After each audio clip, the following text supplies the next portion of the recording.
Oh, let's start off with Earl being super pissed off at everybody.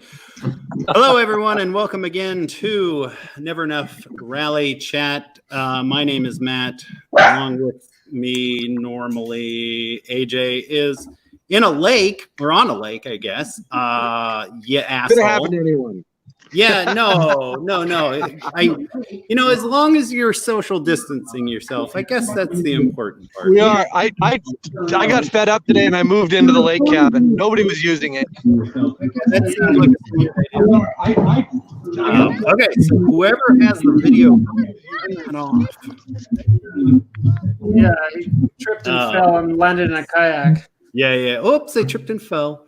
Danny, as always, Earl is in the background screaming his head off. Cody, and two people that have never been here, Doug and Jeff. Thank you very much for coming and hanging out with us. Yeah, thanks. All right, Doug, you're on mute. Yeah, happy to be here. Oh, okay, cool. All right, so as any new person that comes onto the chat, I force you to tell me a bit of your history, how you got into rally, and I don't know. Let's talk about like your future in rally and stuff like that. So, Jeff, let's start with you.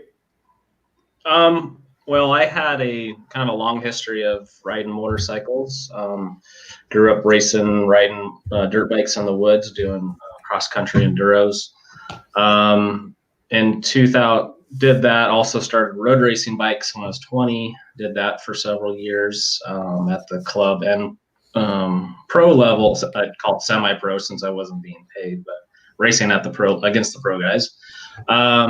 2008, I decided to. In the recession, they had Subaru was closing out their 2008 STI models that didn't really sell that well because it was a new year with the hatchback. Got a good 0% financing, like $6,000 off MSRP. So got into Subarus back in 2008. I'd been following rally probably since like 2004 when I saw that Travis Pastrana was actually running back then. I think I caught that, like the opening scene of like Nitro Circus 1. I think is him wrecking the car with going end for end at Colorado. Yep. Yeah. Has that on the opening scene of Nitro Circus 1, I think. So I started following rally back then, Travis being a bike guy, and I saw how quickly he advanced. Anyways, put it on the back burner, got into Subarus in 2008, spectated my first rally in 2010, which was the Olympus Rally.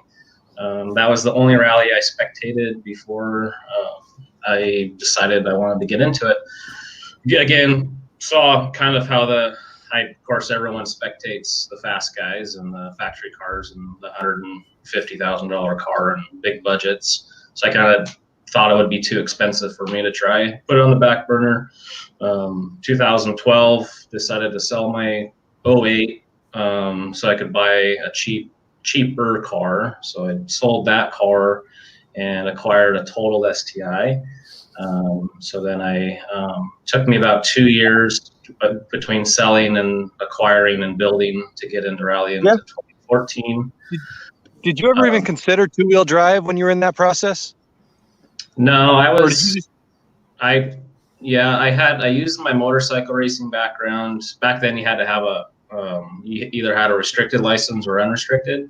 Right. So I used my motorcycle racing background and acquired my unrestricted license. I kind of knew I wanted to progress into all-wheel drive turbo car pretty quickly, so I didn't want to have to build two cars. So I acquired the license and built the turbo all-wheel drive. So it went off pretty well. We advanced pretty quickly. And yeah, it's been, Doug was my second year, 5th event ever. We were 3rd overall national Oregon Trail Rally, which I think Doug was one of the chairmans. And Doug took really good care of us. I signed up regional, and they still, gave us a really great promotion with our own champagne celebration and all that. Back then with Rally America, it was like $1,200 more to run national. So I think It was like $800 to run regional, and it was like $1,900 or $2,100 to run national. So did not want to have a $1,200 champagne spray. So okay, so from somebody that's never even contemplated running national, why does one choose to run national for like a local guy? At this point, probably mainly to podium. I don't know. The price point's pretty close, especially if you're running Subaru. I think it's only like $100 or a couple $100 difference now. So it's just the chance to stand up there with the guys and the champagne and whatnot. Yeah, I haven't thought about that for a couple of years. So and your scores maybe are Doug would be there. Yeah. So is it about like national championship and if you're gonna cart yourself around the country kind of stuff? Is that what you're saying, Doug? It's just, I think if you want to easily see how your times match up and you want to, I don't want to say it's ego. I don't think it's exactly ego, but I think you want to, the times are listed. Usually there's a regional page and there's a national page. And sure. If you think you're going to be competitive with the national faster guys and you want your times to be on that page, I mean, that's not worth $1,000 a rally, like Jeff just said, but it might be worth $200 or $300 a rally. Okay. All right. Fair enough. Yeah. And back then, I think it was more because they had televised promotions. I think a lot of the national guys were helping pay for that. So if you're regional, you didn't get any national TV promotion, I don't think. So. But now the Subaru contingency is for the national guys. The big money is for the national guys, right? So that's the main reason. Yeah, you have to be running national to get the Subaru contingency. I got you. All right, fair enough. So not the Subaru contingency entry fee, but so money, fame, champagne, comparing time, stuff like that. All the things I don't think I'll ever care about. I don't think I'll ever care about. Yeah, probably not ever care about that. But what's that? What was your first year of racing? 2014. It was Oregon Trail. Oregon Trail, yeah. The one time I beat Jeff where he didn't crash. Only a couple times. Okay, so I only beat you, I guess, then 3 times if that's the case. Yeah. Well, if that counts, then I beat Ken Block a couple times. So, no, okay, so 2014, you seem blisteringly fast, and then you really decided to slum it and put Cody in the car. How drunk were you? Or let's just say, what does he have on you? Hold on. Before he answers that, I don't know. I did bring six packs of beer with me the first Oregon Trail that I co-drove for him. So I made. Okay, sure so you bribed yourself into the car with beer. Oh yeah. I made sure everybody was drunk the whole weekend. What kind of beer? Yeah, what kind of beer? It was some random. It was a lot of IPAs. Classy IPAs, yeah. Yeah. The ones you can only drink like 2 of and then you're full. Yeah, or completely hammered. Al's wondering, has your old car competed with the new owner yet? Anybody? The 2005? I don't know. I have not followed. Oh, he did. Yeah, he said Jeff's old car. Yeah. Yeah. No, he the guys that bought it. Didn't it get resold? He's trying to sell it right now. He hasn't competed in stage rally. He bought it, and then the kid Nathan Tiller was the kid that bought it. Him and his father. They did some SCCA national or rallycross with it, and then they just never had the time or the funding to do a stage rally. I keep pushing him to try it out. I think they think there's a lot more money to be spent than there is. I think you can do a club level regional. I used to do like Mount Hood Rally, for example. I think I did it like under $800. So if you do basics, you can do a stage rally for fairly cheap. That was the first rally I saw you at, and I crashed stage 2. And I remember that. It was really fun watching you come through in that car. You were quite precise. Were you you guys rolled over on on the bank? No, I wasn't the rollover. I was with Don Burris, and just pushed wide on a corner, clipped a rock, and ripped a ball joint out. We drove it back to service, and then didn't have a spare ball joint. Of course not. It was done. Yes. Oh, okay. So then you went out and spectated. Yeah, and I think we mooned you. So I don't know if you remember my ass or not. It'd be weird if you didn't. Can't say that I did. Ah, Unless I was in the apex of the corner, I probably didn't see it. just in case any of you guys are wondering, kayaking one-handed with a 6-year-old and an 8-year-old is the perfect speed for keeping up with them without getting bored.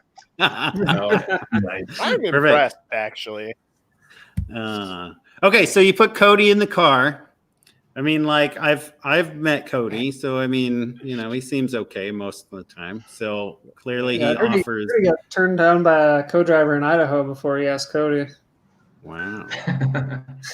You're already booked out. Yeah. And Wait, then you even co-drove for Cody then at Tour de Force last year. And Yeah, co-drove. How was that? For the first. That was a lot of fun. It's very challenging. It was difficult for me because Cody's, well, you're not actually slow. Well, his car was really slow, so Car's like what part braking of going 15 miles an hour is challenging? I think I shocked him. I told him it was slow, and at one point he's like, "Is this really as fast as it is?" I'm like, "Yeah, my foot's to the floor. It doesn't go faster." I think there's something. It should have still made more power than that without a turbo, but something was really jacked up with the tune or something. But no, it was difficult because we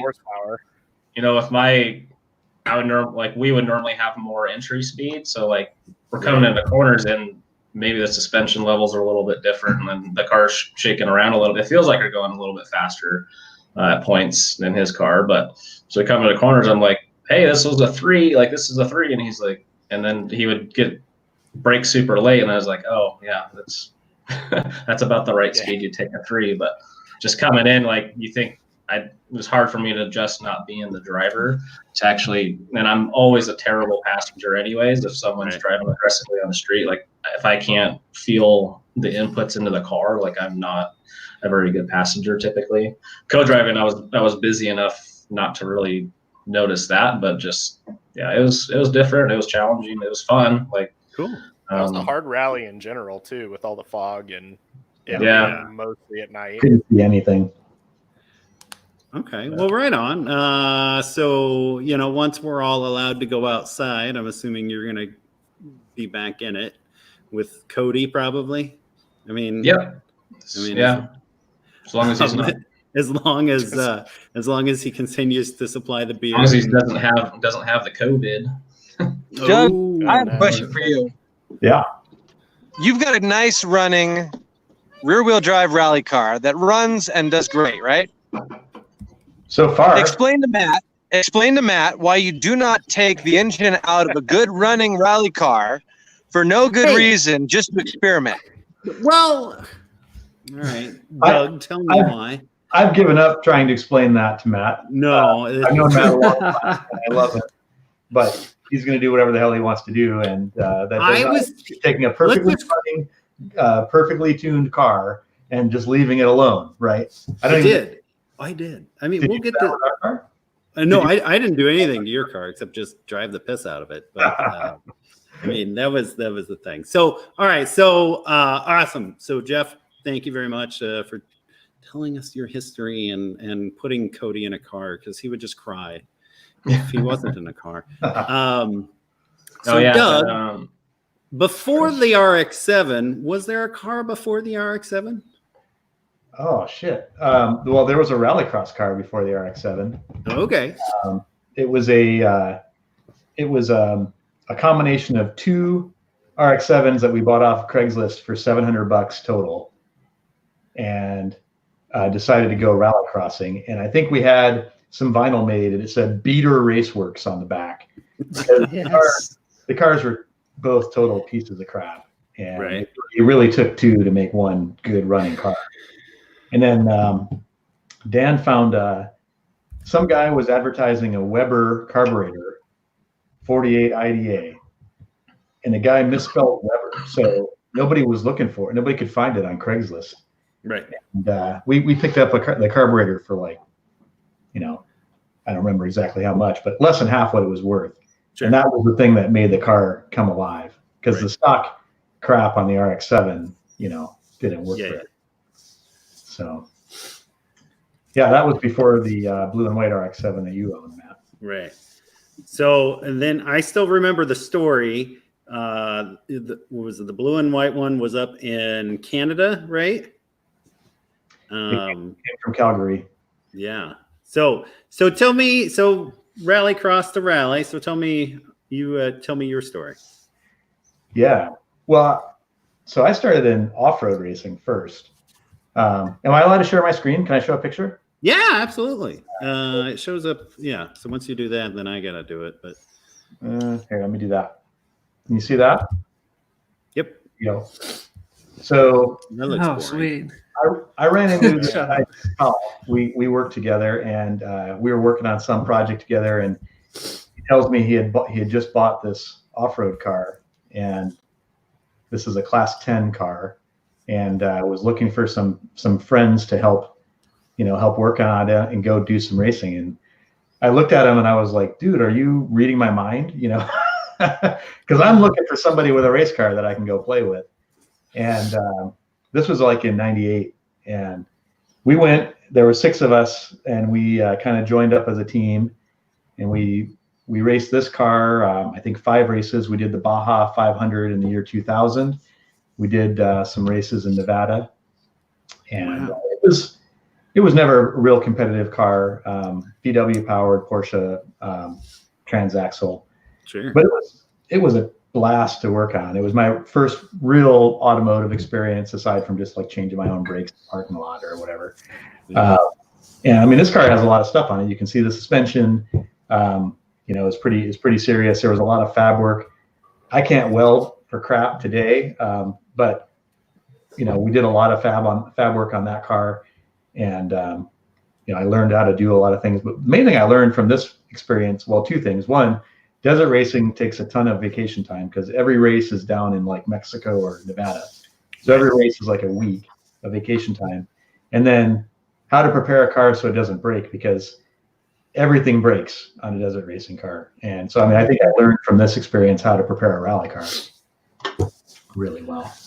I've done one race in a desert buggy, and it did end up breaking after about 120 miles. So was it? It wasn't like Volkswagen chassis based, was it? No, it had Volkswagen front brakes, but it's a full tube frame chassis. Okay. Just with the Volkswagen motor in the back. Yeah.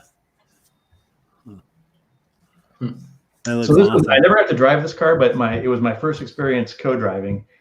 And since I didn't know that I got motion sick when co-driving, I bet you found out real quick. You can imagine what that was like. So we were in Urington, Nevada, and I think it was like a 5-lap race. And on the first lap, about halfway through, it was super exciting. At first, we were passing a couple guys. You're getting hit in the face with everything, it's got no windscreen. Right. And I finally, at some point, the adrenaline started to wear off a little bit. And I realized, oh man, I'm gonna barf. I'm gonna blow chunks like out the windshield. And then you could hear I don't have the in-car video anymore, but you could just hear, it started to sound like I got drunk. I was like, oh, and then you just but after I got over that, I was able to continue to, I don't even remember what the instructions were like to stay on course. So what were those sounds again? No, I am very familiar with the vomiting in the car sounds. So, in fact, actually, what Doug was it the last time you co-drove? Was it the first day at Idaho? All right, yeah. So thanks, Danny. I didn't know if you puked or not. Wait, let me get to that, because let me show you a couple. Okay. All right.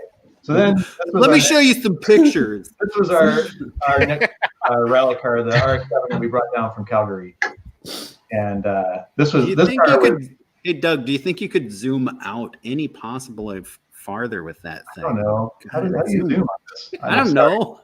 It's an old picture because it's an old car. All right. No, I'm just. We brought this down from Calgary, and so we drove 18 hours straight up to Calgary, bought the car. The guy promised us like it ran and had no rust, and it did not run, and it was a total rust bucket. But we were already up there, and so we put it on the trailer and brought it home and drove straight home, another 18 hours. But again, you know, it's like you talk about building or buying, and we didn't build this car, but I'm happy we bought a used car, even though it needed a ton of work. Right. We ended up doing a new motor like right away from Pineapple Racing, by the way. If you need a motor, go to Pineapple. And we had to like fix a bunch of rust, but it ended up being a pretty good car. And it did have a lot of stuff that was already done on it. The cage was pretty good. That cool light bar was done. You know, there was you know, some switches and gauges and stuff that worked pretty well. And yeah, we ran this car from our first rally was Dan Brown was my partner with this car, and was Doo-Wops 2003, and we ran this car all the way through 2008. 2008, yeah.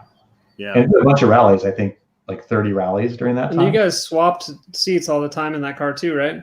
Yeah, that's right. So the first, I think 2 seasons, we swapped every day of a rally, Right. which sounded like a really cool idea. And I think it was kind of cool until, you know, we started to realize that it was better to have a driver for the whole weekend to kind of get into a rhythm.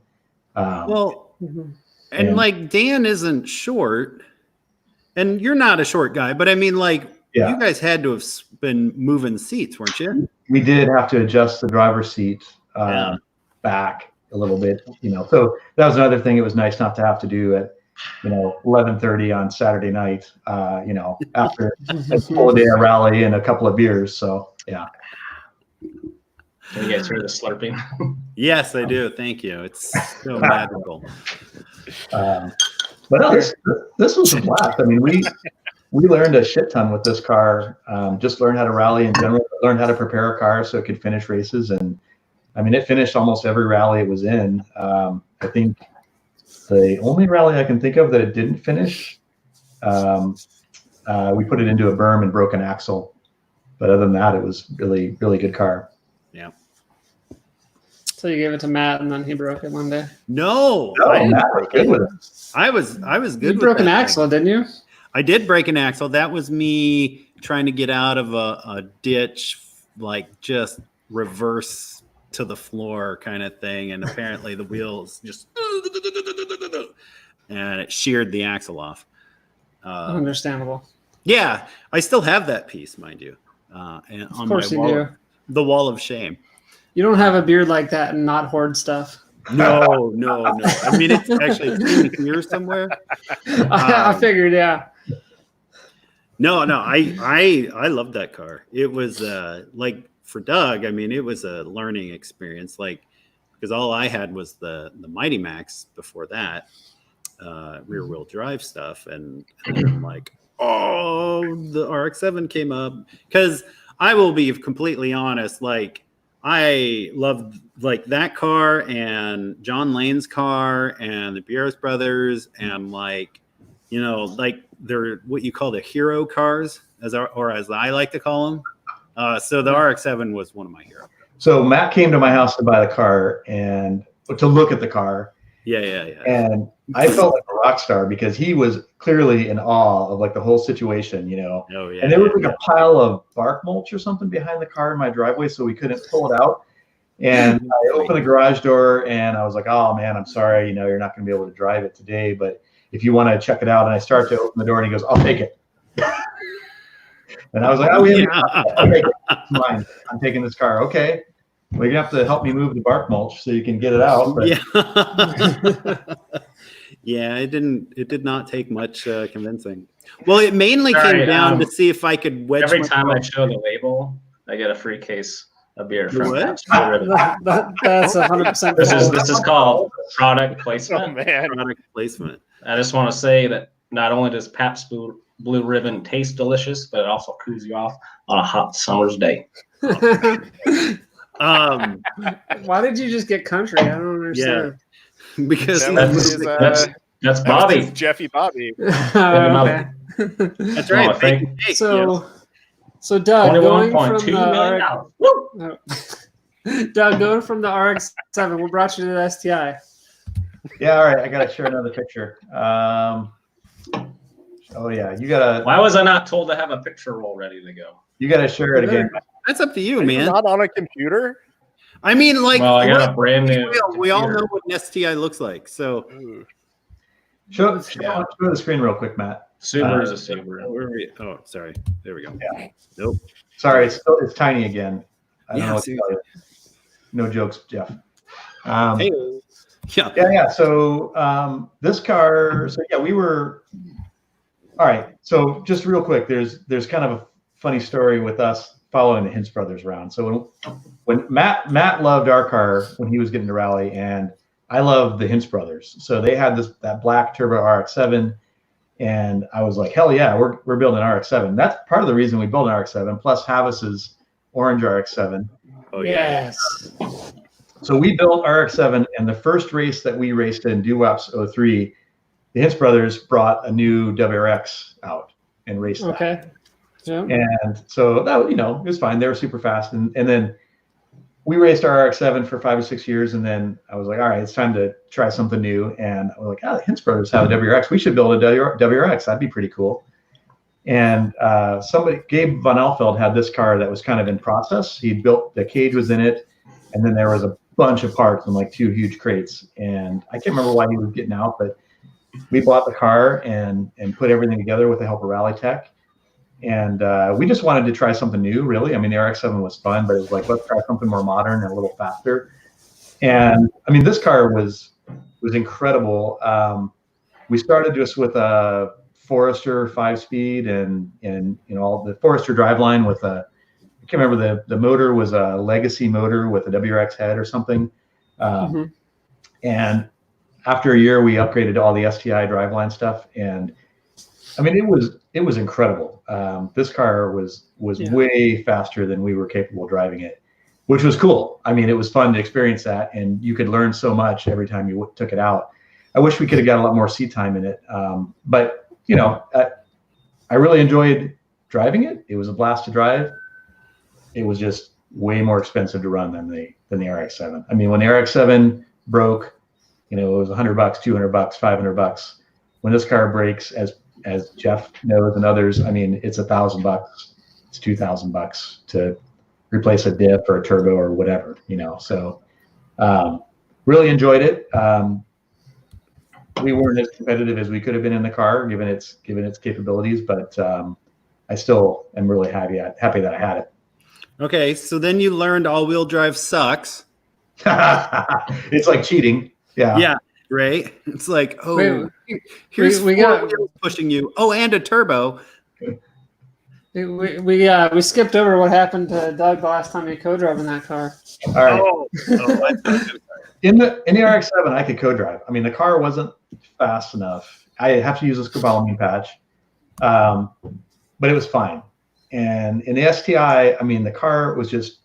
I think this is my logic. I really don't know, but I couldn't navigate in the car without getting motion sick, and especially as Dan learned to be a faster driver, and I was a little bit better navigator. I still suck at that, by the way, but I couldn't do it, and I started to get motion sick. And then at Idaho, I don't remember what year that was, 2012 maybe. 12, I think. Yeah. I did the first day, and about midway through the day, I put on a second scopolamine patch, which I'm sure is not recommended by your doctor. And the last stage, I can't remember which stage it was, going downhill towards town. Harris. Fast stage, flowy. I mean, it was an awesome stage. Mm-hmm. If the stage was 500 feet longer, I would have thrown up in the car. I was so close to getting sick. And you stop there, and there's a convenience store or something. I got out of the car. I pulled this was on the first day of the rally. I pulled the patches off and sat in front of the car and just fell asleep on the sidewalk because I was so messed up. Probably slept for half an hour, and then like somebody woke me up and was like, "We got to go." but I couldn't. There's no way I could get back in the car on Sunday. So, fortunately or unfortunately, what happened, Danny? There was a tree that was in the way. Not my car. No, I was co-driving for someone else, and we may or may not have bounced off a tree about 65 or so miles an hour. And so I got back to the service area, and someone came up as soon as we got back. Someone came right up to me like, "You want to co-drive tomorrow?" I'm like, "Yes, I do." like you want to like? Then I asked Doug. I was like, "Are you sure?" Like, I don't want to like steal like your spot. That's your means your car, all your stuff. He's like, I'm not getting back in that car. So I want to go back to Doug passed out on the sidewalk. Yes. So how many times have you been walking down the sidewalk and you think there's just some dirty old bum, but it's actually just a sick co-driver. Think about it next time, guys. Yeah, it's not a dirty old bum. That's just Doug Heredos getting out of a rally car. Somebody put Doug in the passenger seat weird again. clothing. Yeah, next time He's not homeless. He's just getting on the rally stage. I remember thinking there's something wrong with Danny because I'm like, you were in a car that got completely trashed. Yeah. And on your side, if I remember correctly, the car was wrapped around the back door on my side. Yeah. First opportunity you have to ride in a car with some dude that you don't know from anybody, and you're like, oh yeah, I'm in. I think I'd met him like once or so before. I don't know. I met you before, but Dan's a little more quiet than you are. Well, okay. So was that the same event that what was it? Doug, you like swapped out with Dan because you were going to puke or something, like middle of the day or something like that. Was that the same event? No, the only time that happened was Idaho 2012. At the end of the day, I got out of the car, and next day Danny got in and navigated for Dan. No, I thought there was something like in the middle of the day that you had to start driving or you were going to get sick. Maybe that might have happened in a previous rally before this. I can't remember. I might have drove like one stage, or maybe I drove a transit or something. Something like that. Try to settle my stomach down. But yeah. So Al is asking Jeff, did you give up on the 70s Mopar rally car? Yes, that has been postponed. He had to trim his mullet. I have a hard enough time just keeping one rally car fully prepped and upgraded. So, but a 70s Mopar would be a lot cooler. Be a lot cooler if you did. Yeah, I don't have anything. Yeah, I would love to build a two-wheel drive car or just run a two-wheel drive car at some point. That's kind of when I was growing up and started driving. I had a rear-wheel drive S10 pickup. I always wanted sports cars, but I needed a truck to haul my motorcycles, so I had a little compact S10 pickup that was lowered and handled good. But every winter was every winter was rally season, so Spokane we get decent winters, and I got around everywhere, and it was always my excuse was, well, if the cop catches me being negligent, I'm just gonna tell him I'm just trying to get around. So I was pretty much sideways all winter long in that thing. So then what you should do is build an S10 into a rally truck. I'm just saying, just going to throw that out. You just chew on that for a bit. Okay, so Doug, so you sold the blue Subaru to Brian, and we all know what happened to it then. But then you took a break. Right. Like, how long was your break? Let's see. So 2013 was it the Nameless Rally? I think was my last event as a driver before Tour de Forest last year. So you almost took a long entire rally career. My break was like 8 years, so you were right there behind me. Yeah. I mean, we built a new house in that time, so that was that took up most of my energy and money. But when he was building the house, he told me, he's like, I built the garage with plans to own a rally car again. So you have a lift in the garage, is that correct? I do. The garage has plenty of room and it has a lift, so that's pretty nice. That is handy. And lots of power. When we were talking to the electrician, and I'm like, yeah, I need, I need an outlet every 4 feet on a different circuit, and I need 220 there and 220 here. And he's like, what the hell are you going to do in the garage? And I'm like, anything I want, man. Anything. That's the right answer. Okay, so BMW, Oh yeah, right? Yep. So I mean, the Henses did it, so you got to do it. the Hintzes did it, so I'm like, hell yeah, we have to do it, right? So so Dan Brown's not really a partner with this car, but I bought this BMW, I don't know, 3 years ago, just to kind of tool around in. I thought it might become a rally car, but I wasn't totally dedicated to doing that. Mhm. It needed a ton of work. It had 245,000 miles, and the brakes were crap, and all the lights on the dash were on. And so for the people who are like, because I've talked to a couple people while I was selling parts, and they don't actually want to talk to me because I turned it into a rally car, like the M3 lovers who are all concerned about like preserving the M3s. Sure. I mean, this car was a pile of crap when I got it, and Yeah. so I've improved it a lot. But That's awesome. yeah, and then I don't know, it was 20. I've lost track now when it went to Dave Clark for the cage, but it was like a year and a half ago. I just started in earnest to strip it down to nothing, and then it went to Dave for a while, and he built an awesome cage in there and did a bunch of other stuff with the rear end. Right. Converted it to a super rear diff, Right. which is a much stronger and less expensive diff than the BMW stuff. He did a bunch of reinforcing, the chassis in various places, and can't say enough good things about Dave for doing that. And then just raced it at Tour de Forest last year. The car was, first rally out. I had done almost no testing with it, and I did a five-speed swap. So I guess, now that I'm thinking back, like I hadn't even driven it more than a few miles with the 5-speed before going to Tour de Forest. Okay. And it was good. I mean, we took it easy just to get to the end. Yeah. I had Sure. a problem where You're still faster than Jeff and I. What's that? You're still faster than Jeff and I. Well, Oh, Cody and I. The driver goes first. Yeah, that's right. I think you had some stages that were faster than ours. I remember looking at that. But was that your first rally as a driver, Cody? That was my second rally as a driver. Okay. So I did Oregon or Olympus last year with Don Burris. Well, it's kind of scary to drive your first few rallies, isn't it? I mean, so I got started dead last, and it was funny because I passed at least one car every stage. And I remember one stage we passed 4 cars, and I'm like, Don, just keep honking the horn. It'll be fine. They'll notice us back here.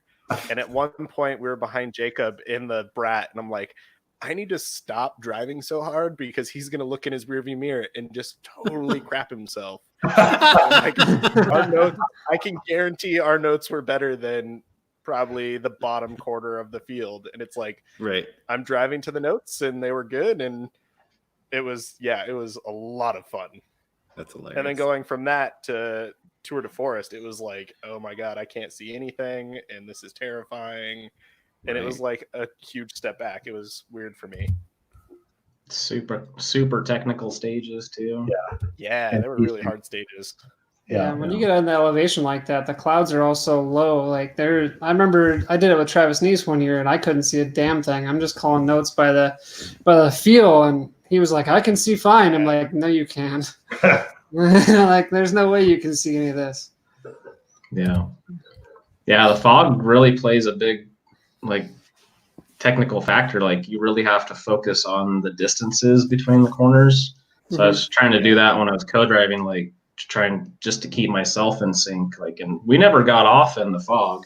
We weren't going as fast as some, but I was trying to really focus on the distances just to keep my mark in the notes too. The carbon fiber spring, Dave Clark says. Not carbon fiber. It was a chunk of wood. Oh, and what are we talking about?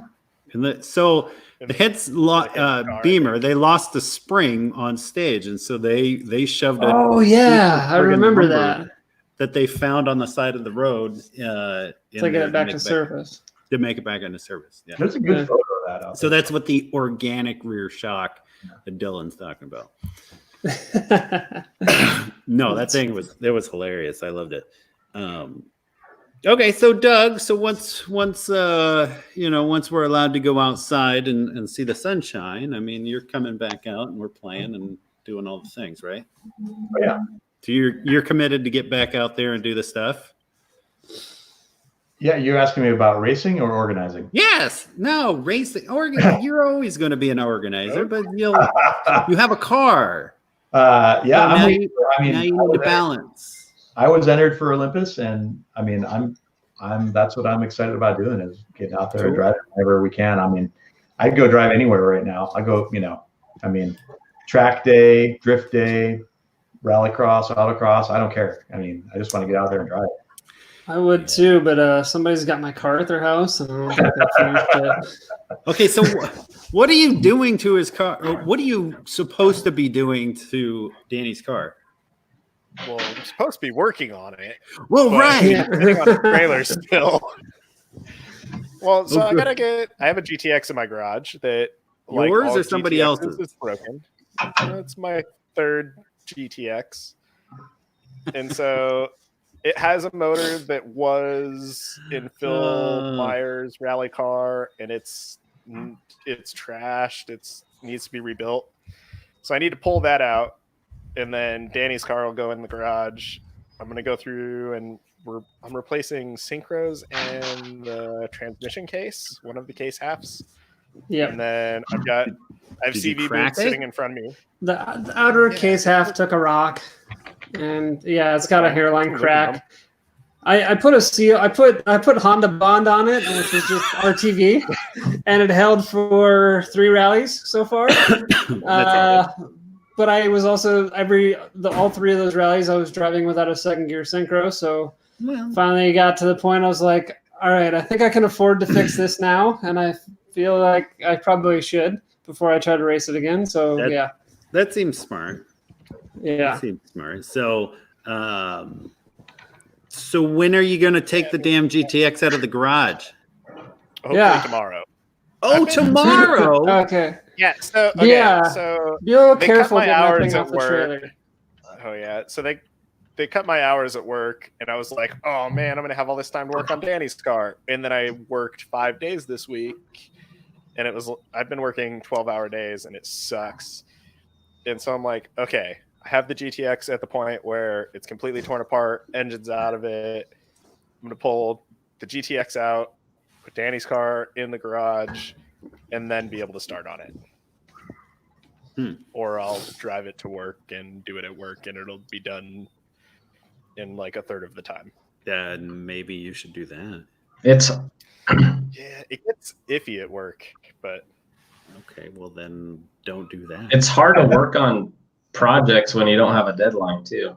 Like as soon as they cancel all these events, like my rally car hasn't seen a whole lot of work. It's difficult. That's true. Did Danny freeze? Yeah. Danny's broken. Oh, he's sleeping. Well, yeah, because I mean, he fell asleep. He's gonna come back at some point. It'll be fine. It'll be fine. Because I mean, or I don't know, Doug, are you allowed to comment on what postponing OTR means? And if you're not, that's fine. I just no. I mean, I'll what I can say. It's pretty. I mean, the world's messed up right now, so it's really hard to know what's going to happen. But I mean, is there a game plan? The current game plan, I mean, it's not a great game plan, but is to wait a couple months and see, are things going to open up? Are we going to be allowed to do something? Right. And then we'll go from there. But I mean, it's going to be a challenge. To be honest, we run on 3 completely different venues: PIR, the racetrack, and you got Wasco County, Oregon, you got Klickitat County, Washington. So New Danny. Oh, apparently I'm doubled up. There's now. There's two. There's two of them.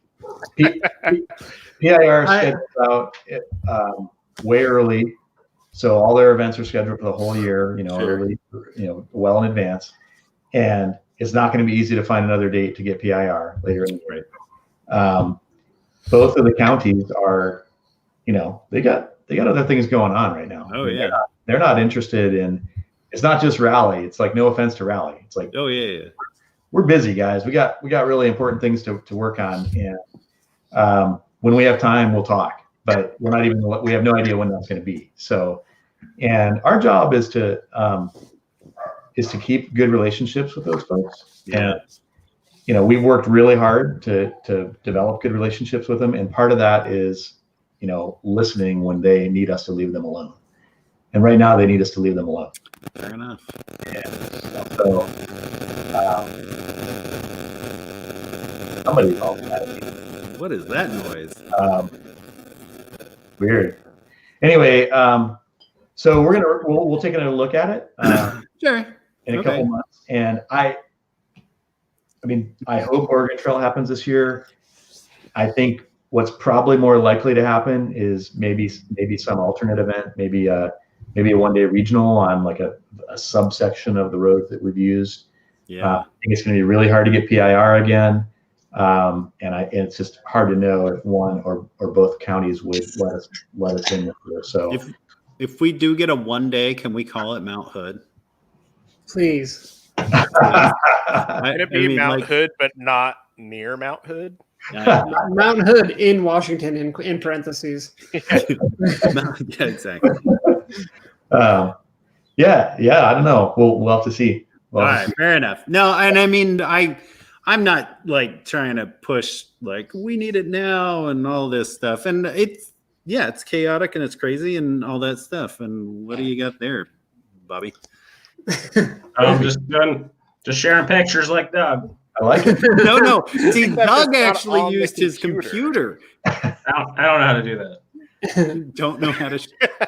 It's in the computer, Jeff. It's in the computer, Jeff. Wait, it's in? Where? Yeah, yeah, exactly.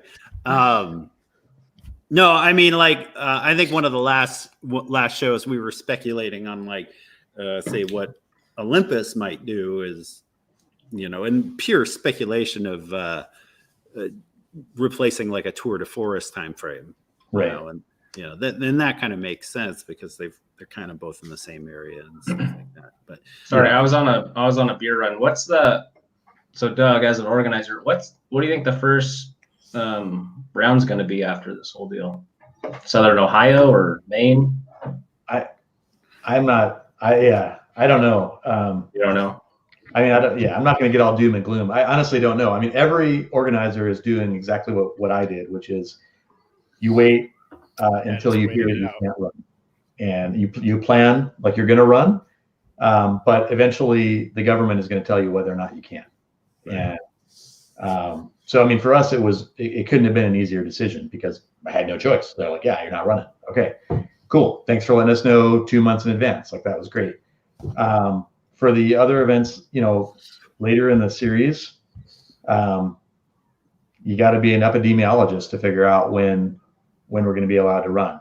Is there going to be, and like, I don't even want to talk about this shit on the rally call, but so let's just stop. Is there going to be a vaccine? Is there going to be, when are the government's going to open up? Even after the government's open up, are people going to be willing to travel? I mean, because think about it. Say they open up. I mean, yeah. Let's just say once things are allowed to move, it's not like we're all going to go back to normal life.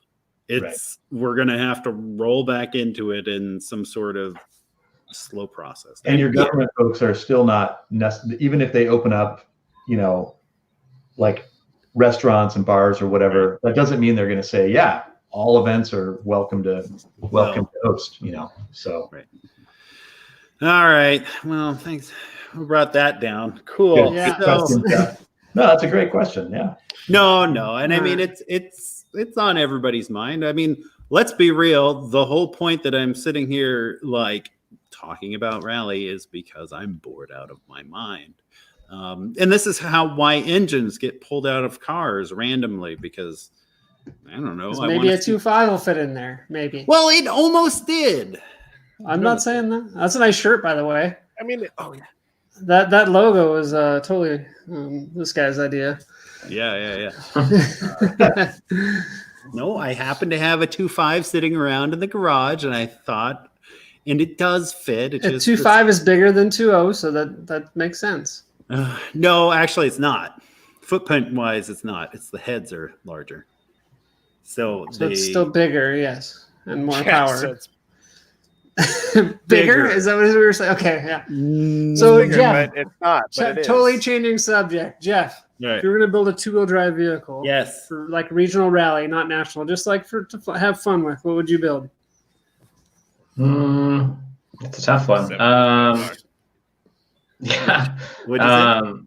BRZ. Oh, Would you build something to be competitive, or just something just to be ridiculous and like wear a mullet probably wig just like a build something- 70s? just something cool and nostalgic. I don't know. Just my dad. I grew up as a Mopar kid. Our actually family car was a '73 Cuda that my mom drove. She bought brand new, and she drove it till like '85 or '7.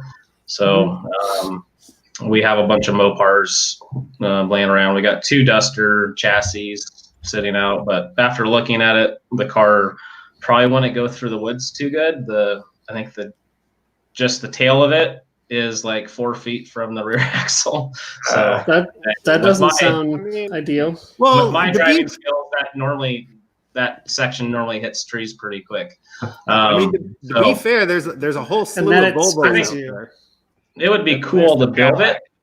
Yeah, it'd be cool to build one of those chassis. They're sitting around and put some like a modern like 300 drivetrain in it, because I think they have independent. Just find a donor car and just slip underneath it, cage it. But just something cool. I think my dad would appreciate it if I built a restored a car and maybe just did a couple rounds in it, not beat it up too much. But yeah, I would love to drive a competitive rear-wheel drive car at some point. It's just I just finding the time, if I can settle down and not try and run a full national series, I think that would be something I'd be interested in.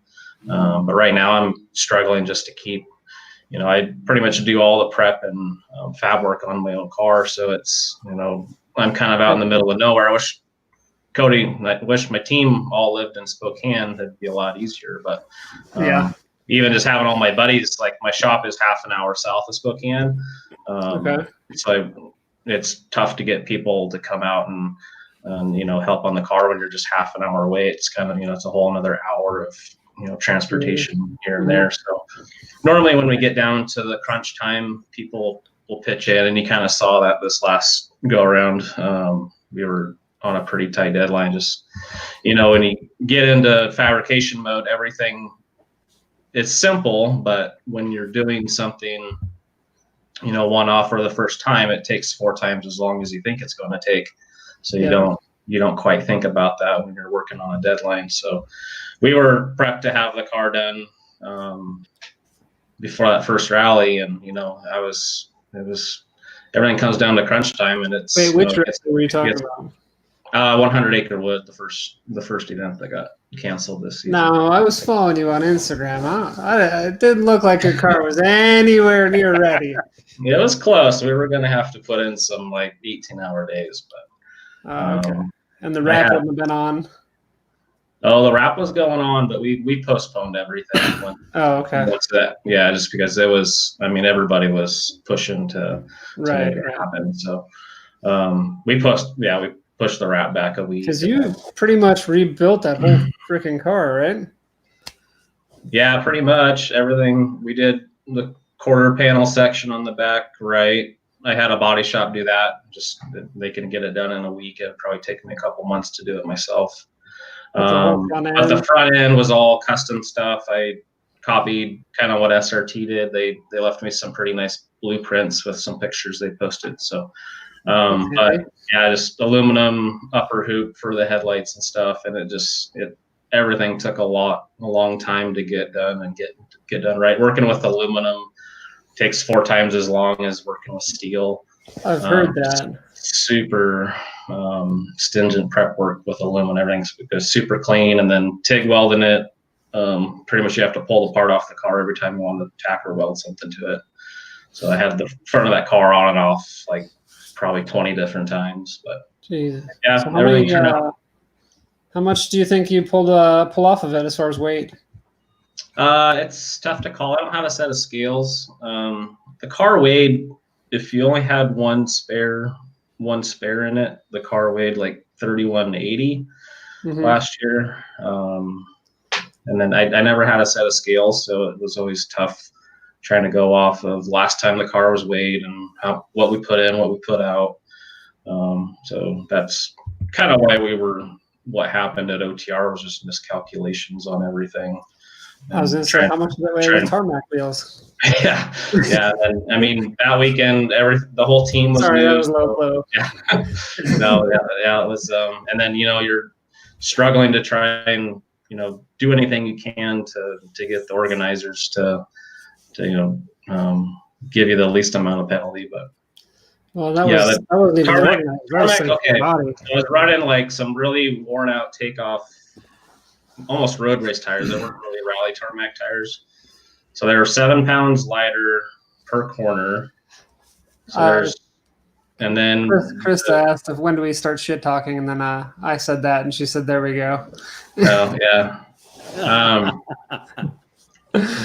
Anyways, that weekend, my whole crew was new. I was kind of trying to organize everything myself in between services and stuff, and that probably would be something that somebody else was thinking about was the weight of the car going out on legs and stuff.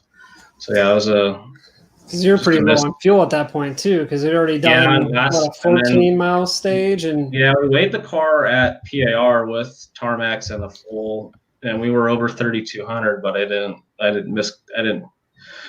and having the car the way we had it set on that stage, it came in over 3,200, but it was full of fuel, and I didn't calculate in the fuel. Are you on 85 or are you on race fuel?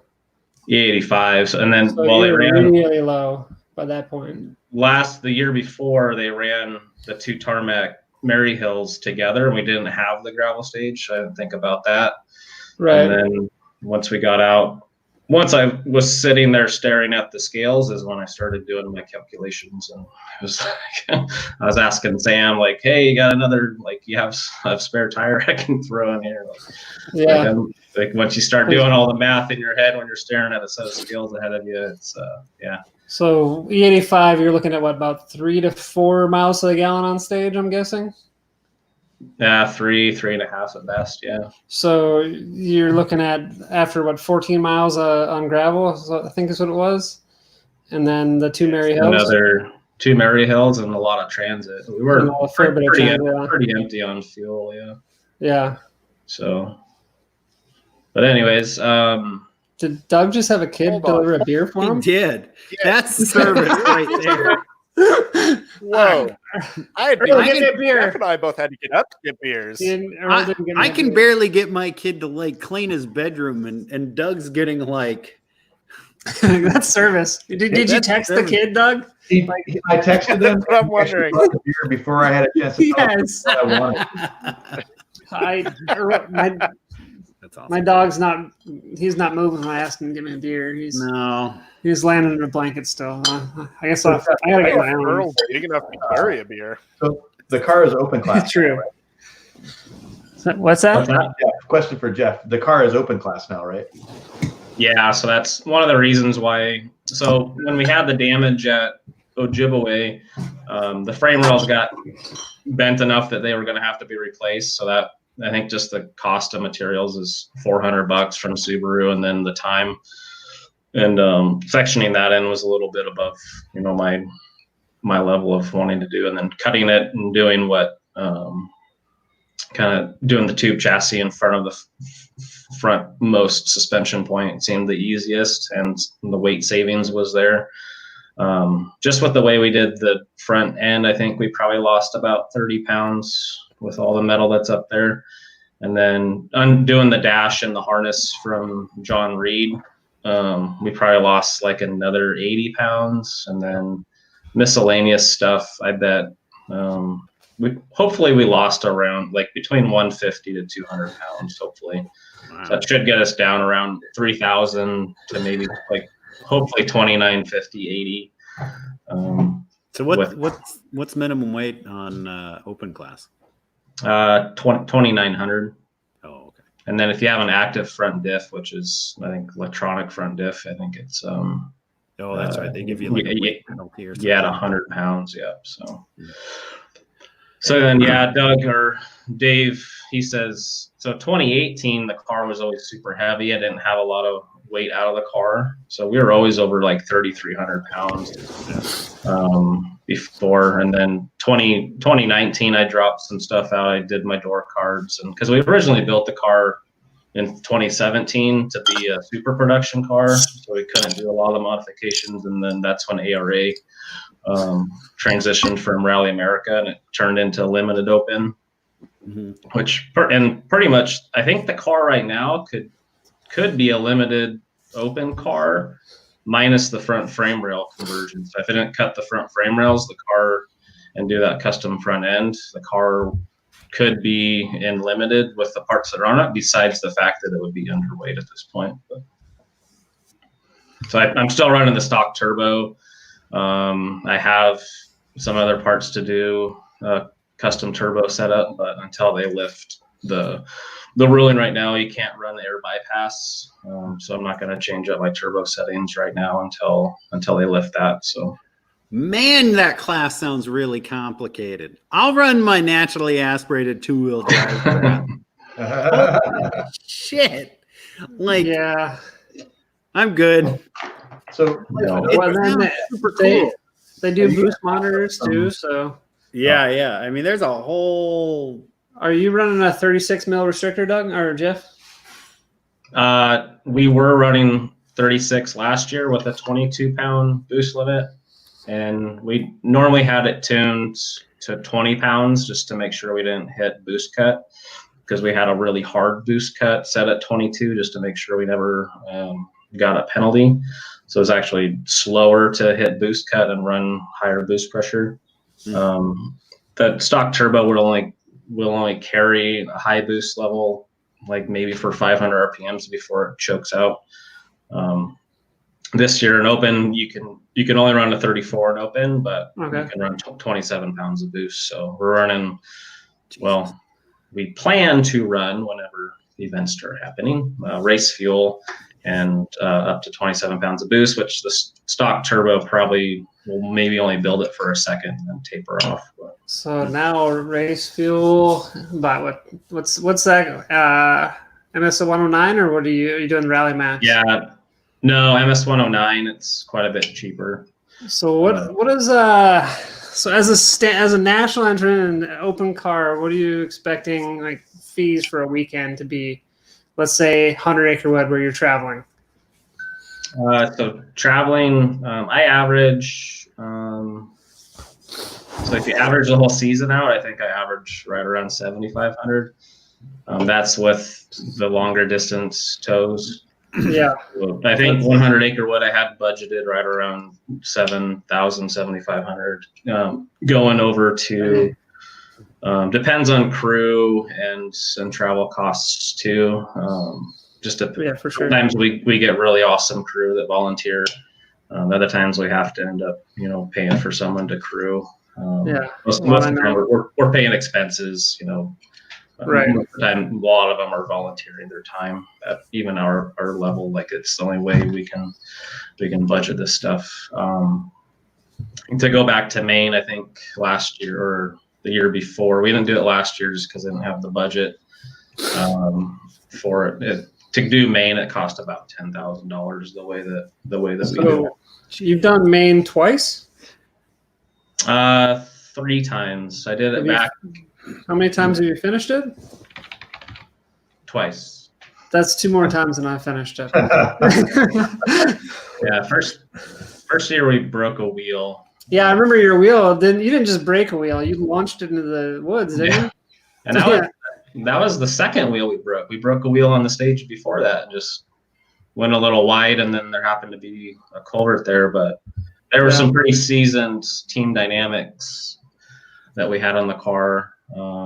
And then actually we got a sponsor out of that round. Method Wheels saw our post and was like, "Hey, we'd like to sponsor you." So It is seasoned a nice way of saying really fucking old? yeah. Then everything I Dang, own language. is seasoned. Yeah, that's everything on Matt's car. I Oh don't my wanna- god! Yeah, these seasoned Silverstones that I'm currently running. How about that, guys? I am also running Silverstones. Silverstones. When was the last time you could buy a new Silverstone? Oh, I bought them from the Tabers. oh, my Uh, 2015. Oh, I probably 13 because no, either 12 or 13 is when I got them. Because I probably 13 because I ran Seed 9 in 2013, so I probably got them right before then.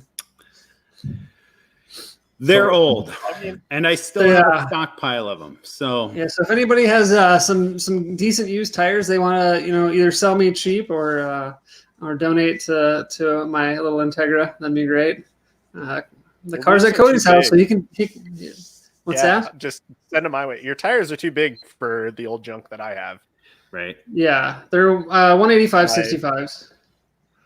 Yeah, but Well, you're this running Silverstones 15s are the and I Euro have size. 14s. Can you fit 195s on yours? No, it'll rub the inside. Well, then never mind. Yeah, 'Cause I've got. I tried. I had a set of 195 Yokohamas. I did a rally cross in it and rubbed like crazy. So Cody, if you see some rusty chrome spots in the fronts, that's what those are I'm from. not even gonna pay attention. Ooh, Dylan still has a bunch of Silverstones in the garage. Dylan, you want to get rid of those? Why would you want? Because when you have Oh, man. 0.5 horsepower, they last. I mean, No, really. no, they don't. Actually, the Silverstones at Idaho, they chunked really bad. Like I ran them at STPR in 16.